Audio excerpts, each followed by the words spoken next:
Students, welcome to my channel English and economics with Diksha.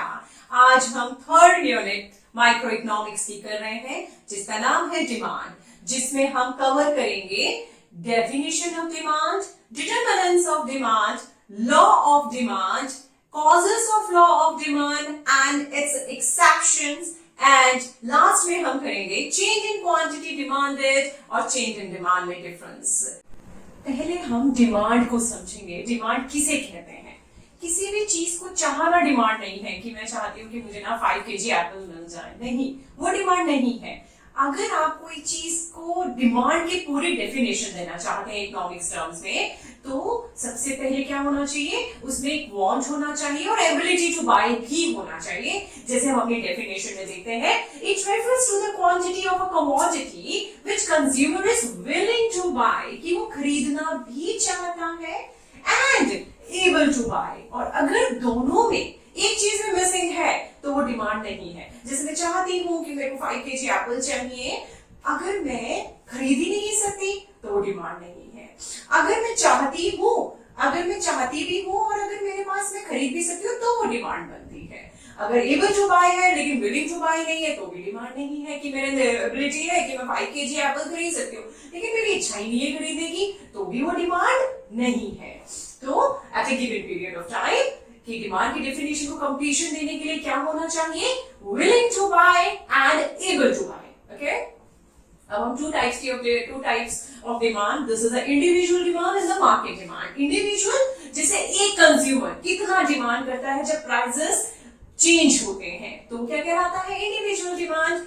It refers to the desired demand for a commodity at different possible prices by individual, कि एक consumer कैसे demand करता है। जैसे हम मान के चलते हैं कि अगर एप्पल का जो रेट है वो इस तरह जा रहा है 100, 150, 200, तो किस तरह डिमांड कर रहा है कि आपको पता होना चाहिए कि अगर प्राइसेस राइज होते हैं तो डिमांड कम होती है।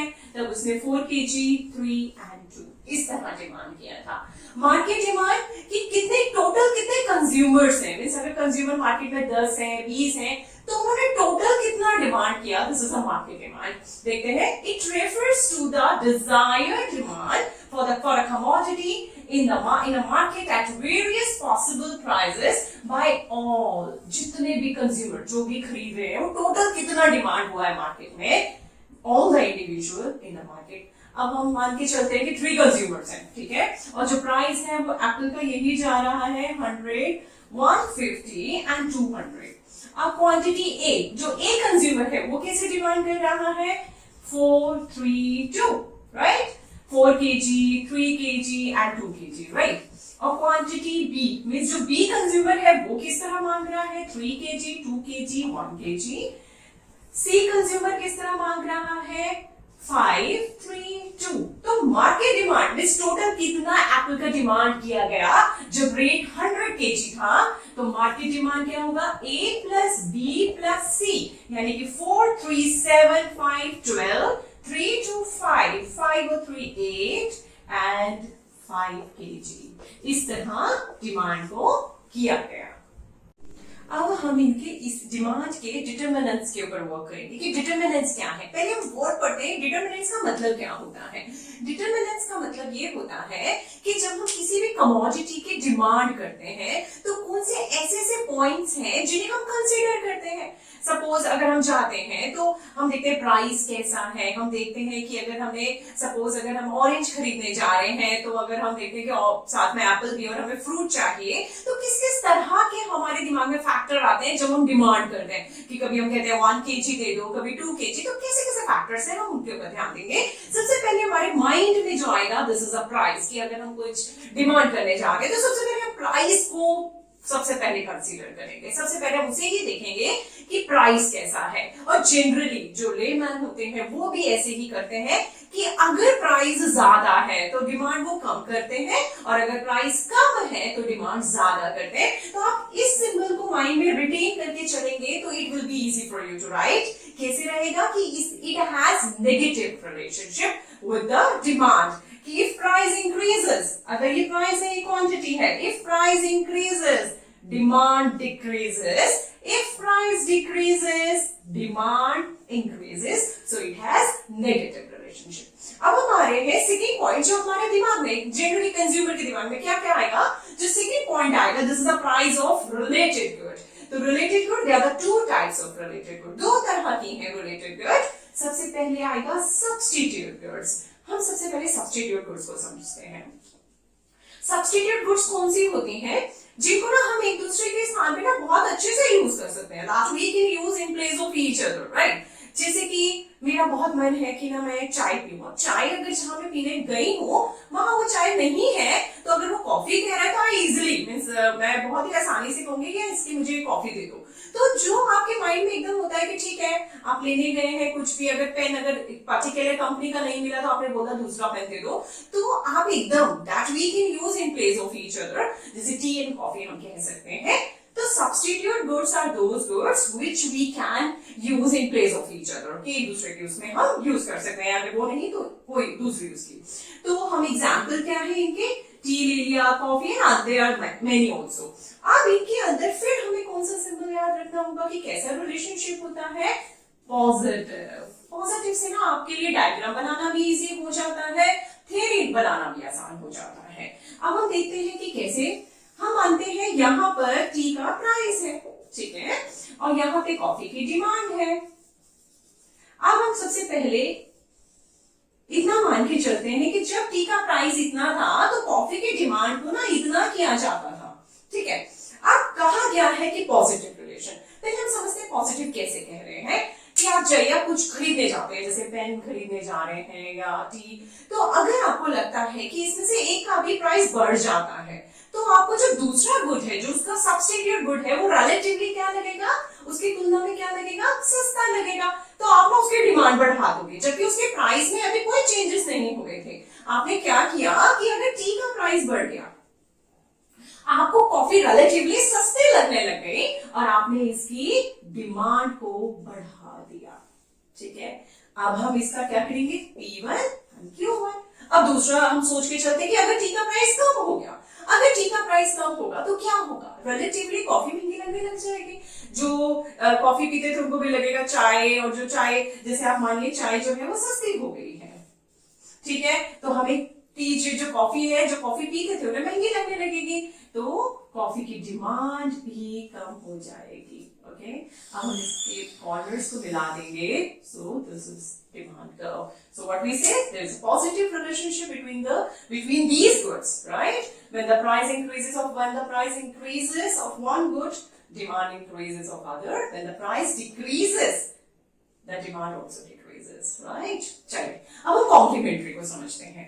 कॉम्प्लीमेंट्री क्या गुड्स होती है, जो कि आपको कोई भी पार्टिकुलर कोई भी अपनी डिमांड को पूरा करना है ना, तो आपको दो कमोडिटी चाहिए. जैसे कि अगर मुझे जाना है कहीं पे, तो अगर मुझे कार भी चाहिए तो कार के साथ खाली कार नहीं चाहिए, मुझे पेट्रोल भी चाहिए, ठीक है. Car and petrol. चाय पीनी है तो टी एंड शुगर, प्रोवाइडेड कि अगर आप वो डायबिटिक पेशेंट नहीं है तो we are not talking about कि चाय प्लस आपको अगर चाय चाहिए साथ में चीनी भी चाहिए, ठीक है. तो कॉम्प्लीमेंट्री गुड्स क्या है, जो अगर आपकी वांट्स को together they complete, they satisfy your want together. अब हम ये कहते हैं इनके बीच में कैसे रिलेशनशिप होता है, नेगेटिव. आप सिंपल से याद रखेंगे तो it will be easy. Negative कैसे रहेगा, जैसे हम इसका कार और पेट्रोल का एग्जाम्पल ले लेते हैं, ठीक है. यहां हम कार का प्राइस लिखते हैं और यहां हम पेट्रोल की डिमांड लिख देते हैं, ठीक है. अब हम मान के चलते हैं कि कार का प्राइस ना बढ़ जाता है, मींस कार बहुत महंगी हो जाती है. अब हमें ये भी समझना होगा कि जो पेट्रोल है वो भी कार में लग रहा है, मतलब यू डोंट हैव, मतलब आपको ये सब सोचना नहीं है कि अभी वहां पे भी लग रहा है, मींस स्कूटीज एंड ऑल. आपको ये देखना है कि अभी कार में अगर कार का प्राइस हाई हो जाता है तो सब कोई प्रेफर करेगा कि हम लोग पब्लिक ट्रांसपोर्ट से प्रेफर करेंगे, तो कार महंगा होने से पेट्रोल की डिमांड कम हो जाएगी. ये पहले हम इसको पीओक्यू का नाम देते हैं, कारें महंगी कर देते हैं, पेट्रोल की डिमांड कम हो गई. और अगर कारें सस्ती हो जाती हैं तो सब कोई प्रेफर करेगा कि अपने ही व्हीकल से जाएं, तो क्या हो जाएगा, डिमांड कम, इसकी डिमांड बढ़ जाएगी. D, right? अब हम थर्ड डिटरमिनेंट कर रहे हैं, this is the income of the consumer. There are the two type of goods. Two types goods क्या है, first is a normal goods and the second is a inferior goods. Okay, normal goods and inferior goods. लेकिन हमें कैसे पता चलेगा कि कोई भी गुड्स है वो नॉर्मल है या इंफीरियर है? तो अगर उनका इनकम के साथ पॉजिटिव रिलेशनशिप है, पॉजिटिव रिलेशनशिप कि अगर कंज्यूमर की इनकम बढ़ती है और वो उस गुड्स की डिमांड बढ़ा देता है, चाहे वो कोई भी है, चाहे वो मिल्क है, चाहे वो कोई भी प्रोडक्ट है, अगर उसकी डिमांड बढ़ा देता है, अगर उसका इनकम इंक्रीज करता है तो वो नॉर्मल गुड है. जैसे हम अपने डायग्राम में समझते हैं, जैसे ये इनकम ऑफ द कंज्यूमर है और वो किसी क्वांटिटी को, चाहे वो सपोज मिल्क को ले रहा है, अगर इनकम उसका बढ़ता है तो वो मिल्क की क्वांटिटी और बढ़ा देता है और इनकम डिक्रीज होने के साथ उसकी क्वांटिटी कम कर देता है, तो ये नॉर्मल गुड है, पॉजिटिव रिलेशनशिप. इंफीरियर में वो क्या करता है कि अगर इंफीरियर है तो नेगेटिव रिलेशनशिप है उसका उसकी इनकम के साथ, कि मान के चलिए कि वो बाजरा एंड ऑल कि ये इनकम है और वो इतनी क्वांटिटी को खरीदता है, अगर उसका इनकम डिक्रीज करता है तो वो इसकी क्वांटिटी को और इंक्रीज कर देता है. जैसे हम मान के चलिए जो पुअर पीपल है वो पेरेंट्स खाते हैं बस बाजरे की रोटी और बच्चों को अच्छा देते हैं, लेकिन अगर वो और गरीब हो जाते हैं तो बच्चों को भी बाजरे की रोटी दे रहे हैं, तो अगर इनकम डिक्रीज कर रहा है तो क्वांटिटी इंक्रीज हो गई, और अगर वो बढ़ गया तो उन्होंने इसकी डिमांड जो है कम कर दी. तो this is a negative relationship between inferior goods and the income of the consumer. Okay. Fourth factor हमारा आ रहा है टेस्ट एंड प्रेफरेंसेस. इसका इस फैक्टर का भी डिमांड पे बहुत इफेक्ट पड़ता है. अगर कोई चीज बहुत ज्यादा किसी भी कंज्यूमर को टेस्टी लगती है, जैसे chilli potatoes and pizza and all, तो वो क्या करेगा, वो प्राइस की चिंता नहीं करेगा. और अगर उसका फेवरेबल है, हम क्या कहेंगे कि अगर फेवरेबल है तो वो डिमांड बढ़ा देगा, और अगर अनफेवरेबल है तो डिमांड डिक्रीज होती है. प्रेफरेंस, कई लोग बहुत प्रेफर करते हैं कि वो बुक्स पढ़ना अच्छा लगता है उन्हें, तो वो डिमांड उसी हिसाब से करते हैं कि ज्यादा करेंगे. Expectation of change in the price in the future. अगर फ्यूचर में हमें लगता है, कंज्यूमर्स को लगता है कि फ्यूचर में प्राइस किसी भी कमोडिटी का इंक्रीज होने वाला है, तो वो प्रेजेंट में क्या करेंगे, प्रेजेंट में उसकी डिमांड इंक्रीज कर देंगे. और अगर लगता है कि फ्यूचर में प्राइस कम होने वाला है तो वो प्रेजेंट में क्या करेंगे, उसकी डिमांड कम कर देंगे. अगर आपको एग्जाम में इंडिविजुअल डिमांड के डिटरमिनेंट्स आते हैं तो आप वो पहले वाले 5 लिखेंगे, लेकिन अगर आपके टीचर आपसे मार्केट डिमांड के डिटरमिनेंट्स पूछते हैं तो वो 5 भी आएंगे और ये 3 भी आएंगे. कैसे? इन 3 के बारे में हम समझते हैं कि मार्केट डिमांड में हमारा 6 फैक्टर आप लिखेंगे, is the size and the composition of population. कि डिमांड इस चीज पे डिपेंड करती है कि पॉपुलेशन कितना है, उसका कंपोजिशन क्या है. जैसे किसी भी एरिया में वहां पे औरतें बहुत ज्यादा हैं तो उनका डिमांड, उनके जो प्रोडक्ट यूज करते हैं जैसे कुर्तीज एंड ऑल, तो उनकी प्रोडक्ट की डिमांड जो है वो सबसे ज्यादा होगी. ठीक है. और सीजन एंड वेदर, आपको पता है कि सीजन, अगर आपको पता है कोल्ड सीजन है तो उसमें क्या होगा, वुलन क्लोथ्स की ज्यादा डिमांड होगी, और अगर हॉट सीजन है तो उसके अंदर आपकी कॉटन क्लोथ्स की डिमांड होगी. तो मार्केट डिमांड का सीजन और वेदर की डिमांड पे भी इस तरह इफेक्ट पड़ता है. डिस्ट्रीब्यूशन ऑफ इनकम आपने किस तरह समझना है कि अगर वो इवन है, डिस्ट्रीब्यूशन इवन का क्या मतलब है कि अगर जीडीपी में जितना भी आपका जितना भी प्रोडक्शन हुआ है और उसमें जो उसका डिस्ट्रीब्यूशन इनकम का हुआ है वो इवन है, even in the sense that कि सबको बराबर ऑलमोस्ट मिला है, तो डिमांड इंक्रीज करती है. लेकिन अगर वो अनइवन है, अनइवन का क्या मतलब होता है कि बहुत ज्यादा अमीर है वो बहुत अमीर हो गए, गरीब और गरीब हो गए हैं, तो वो अनइवन डिस्ट्रीब्यूशन में जो है डिमांड कम रहेगी. अभी हमने आपको डिटरमिनेंट्स ऑफ डिमांड के फैक्टर्स बताए थे कि कौन कौन से ऐसे फैक्टर्स हैं जिसपे डिमांड अफेक्ट करती है.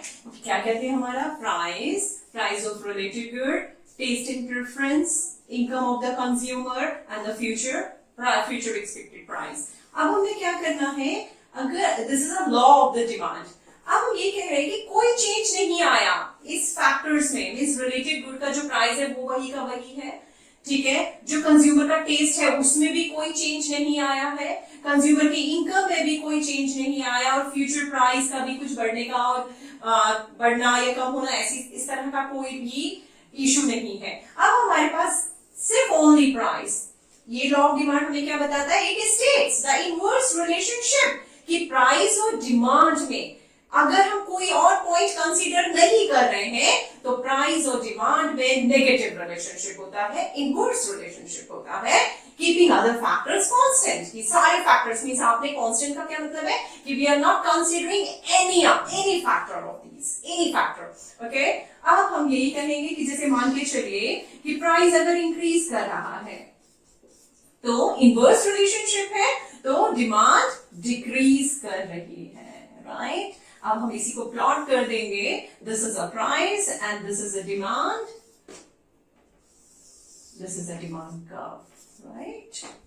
मोस्ट इंपॉर्टेंट क्वेश्चन जो आपको एग्जाम्स में अक्सर पूछा जाता है, causes of law of demand. ठीक है, causes of law of demand की हमें हर फैक्टर में बताना है कि अगर प्राइस डिक्रीज करता है तो डिमांड इंक्रीज करेगी ही करेगी। सबसे पहला इसका फैक्टर ले रहे हैं इनकम इफेक्ट। इनकम इफेक्ट का क्या मतलब है कि अगर प्राइस फॉल करता है तो कंज्यूमर का रियल इनकम इंक्रीज हो जाता है। रियल इनकम किसे कहते हैं कि आप जो जितना क्वांटिटी आप जैसे प्राइस डिक्रीज होता है तो आप उतनी ही अमाउंट जितना आपकी इनकम है, चाहे वो 5000 है, अब आपकी परचेजिंग पावर बढ़ जाती है क्योंकि प्राइस डाउन हो गया है। अब आप ज्यादा कमोडिटीज को खरीद सकते हो तो रियल इनकम इंक्रीज हो जाती है अगर प्राइस फॉल करता है। तो अगर रियल इनकम इंक्रीज हो जाती है तो demand increase downward. Okay, substitution effect. Substitution effect क्या होता है कि अगर किसी भी कमोडिटी का प्राइस फॉल करता है तो क्या होता है, वो रिलेटिवली चीपर नजर आती है किसके कंपेयर में, अपनी सब्स्टिट्यूट गुड्स के कंपैरिजन में वो बहुत क्या बोलते हैं सस्ती नजर आती है, तो डिमांड इंक्रीज करती है, demand increases. Additional consumer. Additional consumer कैसे कि अगर प्राइस डिक्रीज करेगा तो जो लोग नहीं खरीद रहे थे पहले वो कंज्यूमर अट्रैक्ट होंगे, वो भी खरीदेंगे, और जो खरीदते थे कम खरीदते थे अब वो ज्यादा खरीदेंगे। तो additional price decreases attract new consumer and who were purchasing less, वो भी ठीक है उन्हें अट्रैक्ट करेगा एंड द डिमांड इंक्रीजेस, और डिमांड इंक्रीज कर जाएगी। अब हम इसका फोर्थ फैक्टर समझने जा रहे हैं। इसका फोर्थ फैक्टर क्या है, डिफरेंट यूजेस। आप जानते हैं जैसे इलेक्ट्रिसिटी है, मिल्क है, हम उसको कितने डिफरेंट पर्पस के लिए यूज करते हैं, डिफरेंट डिफरेंट पर्पसेस होते हैं उसको यूज करने के। तो अगर इनका प्राइस हाई हो जाता है तब हम इनके यूजेस कम कर देते हैं और डिमांड कम हो जाती है, लेकिन अगर इनका प्राइस कम हो जाता है तब कंज्यूमर इनकी डिमांड इंक्रीज कर देता है, जिसकी वजह से डिमांड कर्व नीचे हो जाता है। ओके, अब हम समझने जा रहे हैं, इसको तो हम सेपरेट में भी कई टीचर्स पूछते हैं, it's a law of diminishing marginal utility. हमने आपको समझाया था कंज्यूमर इक्विलिब्रियम के चैप्टर में कि जो मार्जिनल यूटिलिटी है, जब हम किसी भी प्रोडक्ट किसी भी गुड्स को अगर हम उसका यूज लगातार करते रहते हैं तो उससे मिलने वाला जो सेटिस्फैक्शन लेवल है वो धीरे धीरे कम होना शुरू हो जाता है। और अगर वो कम हो रहा है कि अगर अंदर से सेटिस्फैक्शन लेवल कम हो रहा है तो जो कंज्यूमर है वो उस लेवल के लिए, अगर उसका कम हो रहा है सेटिस्फैक्शन लेवल, तो वो उसके लिए उतना पे नहीं करेगा जितना उसका फर्स्ट टाइम जब उसको मैक्सिमम यूटिलिटी मैक्सिमम सेटिस्फैक्शन मिल रही थी उतना देगा। तो हम इसको एक उसकी तरह भी समझेंगे, डायग्राम से भी समझेंगे, पहले हम थियरी समझेंगे। When we consume more and more unit of commodity, जब हम कोई भी कमोडिटी का हम लगातार यूज करते रहते हैं, the utility derives from each successive unit, कि हम उसको यूज करते जा रहे हैं, तो जो हमें फर्स्ट यूनिट से जो सेटिस्फैक्शन मिलेगी वो सेकंड से नहीं मिलेगी, और जो सेकंड से मिलेगी वो थर्ड से नहीं मिलेगी, गोज ऑन डिक्रीजिंग, वो डिक्रीज करना शुरू कर देगा। जैसे कि हम डायग्राम के थ्रू इसको समझते हैं, अगर वो फर्स्ट यूनिट को कंज्यूम कर रहा था तो उसे हाई यूटिलिटी मिल रही थी, हाई यूटिलिटी, राइट, तो वो इतनी क्वांटिटी ले रहा था, और इसी हाई पे ही इज रेडी टू पे हाई अमाउंट, उसको वो उतना हाई अमाउंट देने को तैयार है। अब जब वो फर्स्ट यूनिट ले लेता है तो सेकंड यूनिट से उसे उतना यूटिलिटी नहीं मिल रहा है, इस केस में वो इतना प्राइस देगा तो वो रेडी है। थर्ड में तो आप देख रहे हैं अगर यूटिलिटी डिक्रीज कर रही है तो प्राइस भी वो उसी हिसाब से तभी उतना ही प्राइस देके ही डिमांड को बढ़ाएगा, नहीं तो वो उतना प्राइस नहीं बढ़ाएगा। ठीक है, this is a utility and this is price, Q1, Q2, Q3। अब हम exceptions of law of demand करेंगे। Exceptions of law of demand का मतलब क्या है, पहले आप इसे समझेंगे। एक्सेप्शन, पहले लॉ ऑफ डिमांड क्या कहता है कि when the price increases demand decreases and when the price decreases demand increases. लेकिन एक्सेप्शन का मतलब क्या है कि प्राइस भी इंक्रीज कर रहा है तो डिमांड भी इंक्रीज कर रही है, और अगर प्राइस भी डिक्रीज कर रहा है तो डिमांड भी डिक्रीज कर रही है। अब ये कहाँ कहाँ अप्लाई हो रहा है, कहाँ कहाँ लॉ ऑफ डिमांड अप्लाई नहीं होगा, तो सबसे पहले कहते हैं गिवन गुड्स। गिवन गुड्स क्या है कि बहुत ही स्पेशल काइंड की इंफीरियर गुड्स होती हैं।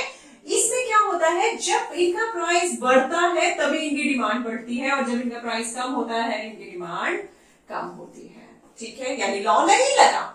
Status symbol goods, status symbol goods यानी कि वो गुड्स जो कि आपके स्टेटस को रिप्रेजेंट करती हैं, जैसे कि गोल्ड है, डायमंड है, एप्पल की फोन है।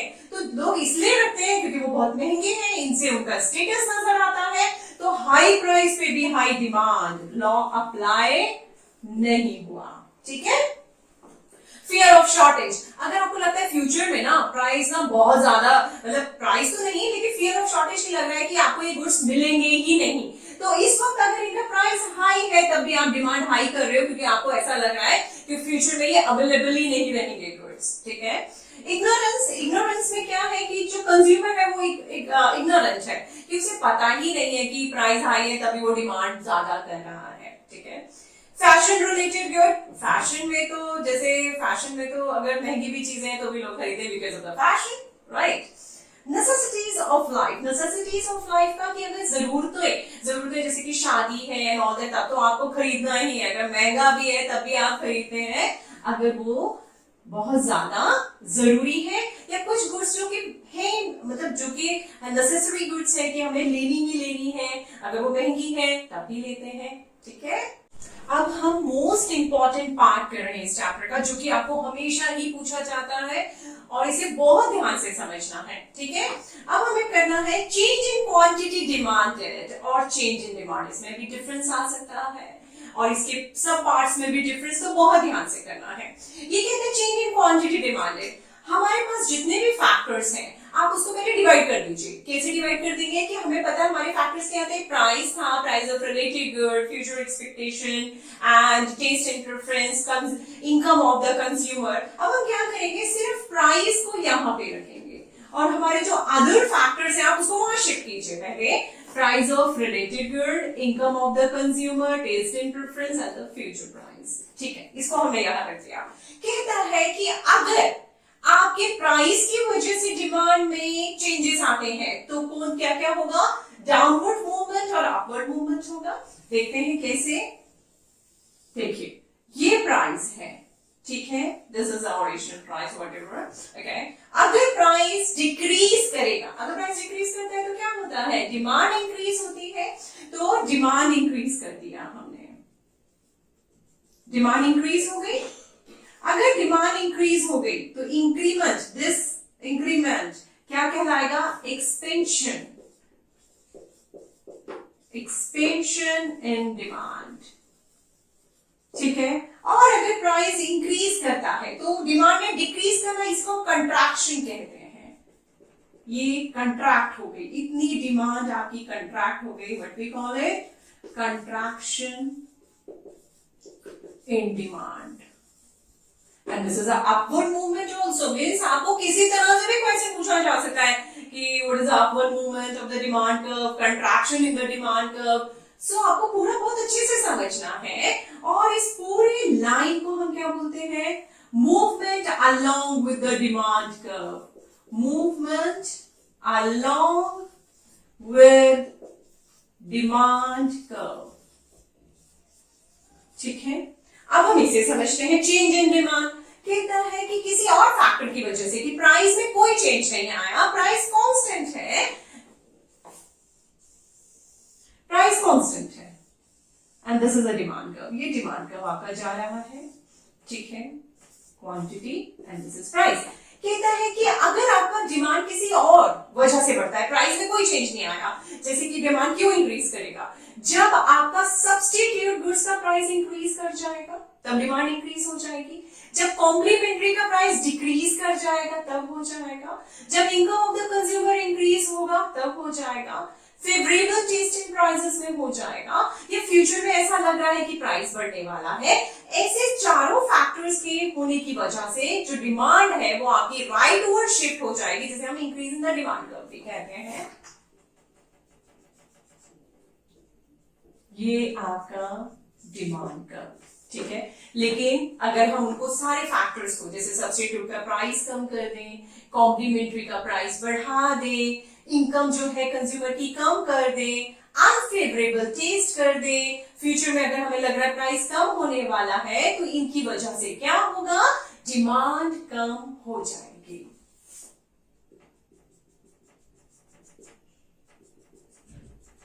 ठीक है, this is a Q1 and Q2 and this is D2 और D2।